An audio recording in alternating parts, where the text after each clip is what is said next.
오늘의 큐티 말씀은 예레미야 46장 13절부터 28절입니다. 제목 애굽을 향한 하나님의 심판. 먼저 앞뒤 문맥을 살펴보겠습니다. 예레미야 44장과 45장 사이에는 시간적 간격이 있습니다. 44장은 남유다가 멸망한 이후에 있었던 사건을 기록한 반면 45장과 46장은 시간을 거슬러 남유다가 멸망하기 전에 있었던 사건을 기록하고 있습니다. 여호야김이 유다왕이 된 지 4년째 되는 해에 있었던 일입니다. 45장에서는 예레미야 대신 예언을 선포해야 하는 서기관 바룩에 대한 격려의 말이 담겨져 있습니다. 예레미야가 그동안 예언을 선포하면서 받았던 학대와 배척들을 보았던 바룩은 당연히 그 책임감과 부담감이 클 수밖에 없었습니다. 평범한 서기관에 불과하지만 하나님은 귀한 사역을 감당하는 자에게 하나님은 예레미야를 통해 격려의 말씀을 전합니다. 예레미야 46장부터 51장까지는 이스라엘 주변의 나라들에 대한 하나님의 심판의 메시지를 기록하고 있습니다.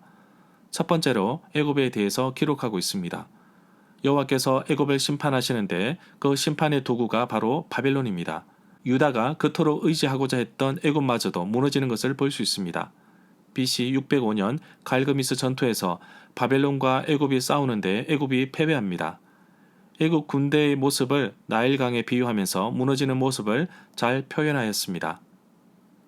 예레미야 46장 후반부에서는 애굽을 향하여 하나님의 심판의 메시지를 계속해서 말씀하고 있습니다. 특이한 점은 심판 이후에 야곱에게 찾아오는 평화와 안정을 언급하고 있습니다. 하나님의 심판의 도구로 사용된 바벨론에 의해 애굽도 심판하셨고 그 심판이 끝나자 멸망했던 유다를 회복시킨다고 말씀하십니다. 힘있다고 자랑하던 강대국들도 심판을 받아 무너져 흩어지고 거꾸로 흩어졌던 유다 백성들은 다시 모으시겠다고 회복의 의지를 포함하고 있습니다. 문단을 나눠보겠습니다. 13절부터 24절은 계속 이어지는 애굽에 대한 심판의 메시지, 25절부터 28절은 심판 이후에 찾아오게 될 평화와 회복, 13절에 보면 여호와께서 직접 바벨론 왕 느부갓네살을 내 종이라고 표현하시면서 그를 불러오게 하겠다고 말씀하십니다. 이방인이면서 심지어 하나님을 섬기지 않는 느부갓네살을 내 종이라고 표현하였는데 단순한 심판의 도구일 뿐입니다. 유다뿐만 아니라 이스라엘 주변의 나라들을 심판하기 위한 심판의 작대기에 불과합니다. 남유다 마지막 왕 시드기야를 바벨론 왕 느부갓네살 왕에게 넘겨준 것처럼 애굽 왕 바로 호브라 역시 그의 생명을 찾는 자들의 손에 넘겨주시겠다고 말씀하십니다. 14절에 보면 믹돌과 놉과 다바네스 지역은 애굽 땅에 유다 사람들이 살고 있는 지역입니다. 애굽 여러 지역에 전쟁을 준비하라고 하시는데 BC 568년에 바벨론 왕 느부갓네살이 나일강 삼각주까지 밀고 들어옵니다. 그리고 시간이 지나서 바사 사람들이 애굽을 완전히 장악하게 됩니다. 16절에 보면 본문 비평주에서 15절과 16절 중반에 너희 장사들이 쓰러짐은 어찌함이냐 그들이 서지 못함은 여호와께서 그들을 몰아내신 까닭이니라. 그가 많은 사람을 넘어지게 하심에 사람이 사람 위에 엎드려지며 가 70연역본에 이렇게 나와 있습니다. 아피스가 달아남은 어찌미뇨 내 황소가 서지 못함은 어찌미뇨 여호와께서 그를 넘어지게 하심에 그가 비틀거리도다. 사람이 사람 위에 엎드려지며 라고 되어 있습니다. 이것이 히브리어 원문을 반영하고 있는 것으로 보입니다. 문맥상으로 여기서는 예레미야 시대에 황소 모습으로 섬기던 신 아피스가 특별히 존중되던 곳인 놉, 멤피스에 대해서 말하고 있다고 볼 수 있습니다. 이 내용은 독일 성서해설 본문 비평주를 참고하였습니다. 17절에 보면 여기서 애굽 왕 바로는 호브라이거나 또는 아마시스라고 봅니다. 또 다르게 해석하기도 합니다. 애굽 왕 바로는 소리뿐이다.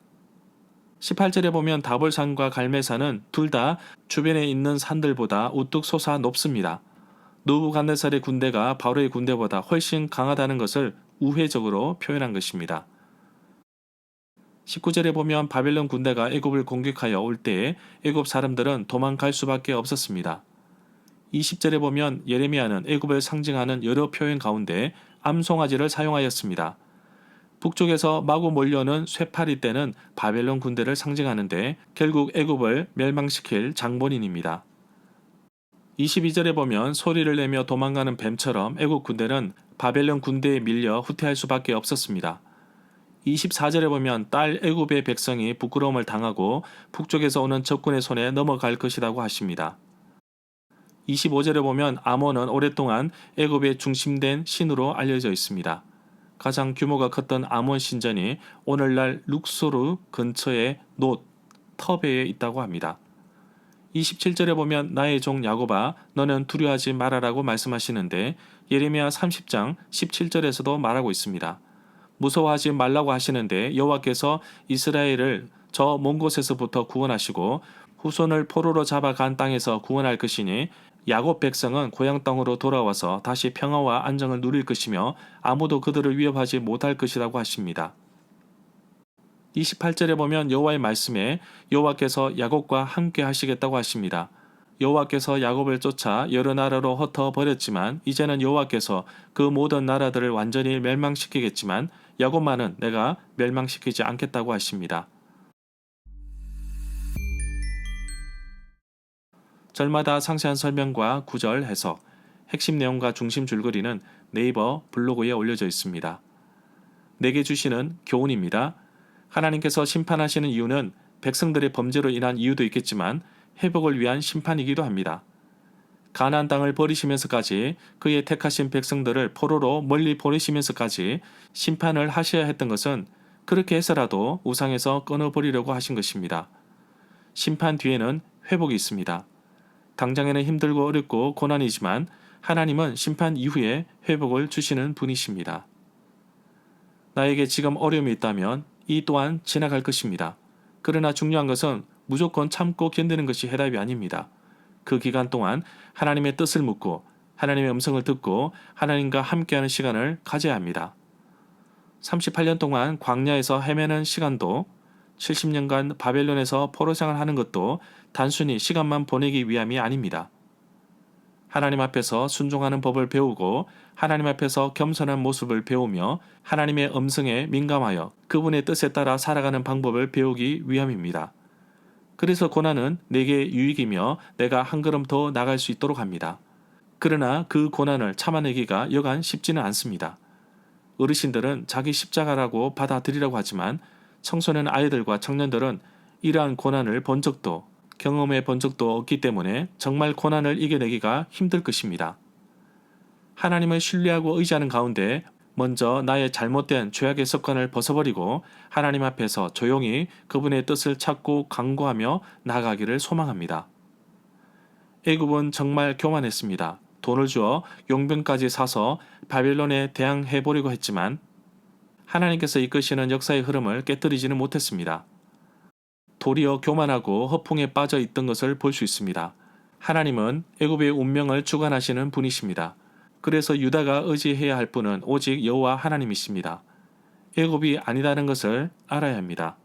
애굽을 심판하는 바벨론 역시 아닙니다. 회복하시는 분도 하나님이시고 죽고 사는 모든 문제가 하나님께 달려있음을 고백합니다.